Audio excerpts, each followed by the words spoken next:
আসসালামু আলাইকুম রহমতুল্লাহ। গতকালকের একটা নিউজ যমুনা টেলিভিশন এবং আব্দুল হান্নান মাসুদ ভাইয়ের নিজস্ব ফেসবুক আইডি থেকে একটা পোস্ট দেখলাম। সেটা হচ্ছে উনি হাতিয়াতে গেছেন।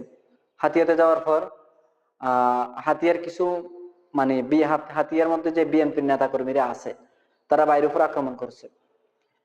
বাইরের অনেক মানে যারা বাইরের সাথে ছিল, বাইরের প্রতিনিধি যারা ছিল তারা অনেকে রক্তাক্ত হয়েছে, বাই নিজেও রক্তাক্ত হয়েছে। দেখুন, গত 17 বছরে যে দলটা রাজপথে দাঁড়িয়ে ভালোভাবে একটা শক্তিশালী কোনোদিন আন্দোলন করতে পারে নাই, আন্দোলন করলেও তাদের এই আন্দোলনে 2টা টাকার ফায়দাও হয় নাই, কিছুই হয় নাই। ফেসিস্ট হাসিনাকে তার জায়গা থেকে এক কদম সরাইতে পারে নাই। অথচ এই 5, 7, 8 জন সমন্বয়কের এরা যদিও সর্বপ্রথম কোটা আন্দোলন দিয়ে শুরু করেছে, কিন্তু পরবর্তীতে এটা সরকার মানে সরকারের পদত্যাগ, হাসিনার পদত্যাগ, মানে হাসিনাকে রাষ্ট্র ছাড়তে হবে এরকমই আন্দোলন গড়ে উঠেছে, গণ আন্দোলন তা গড়ে উঠেছে উঠাইছেন।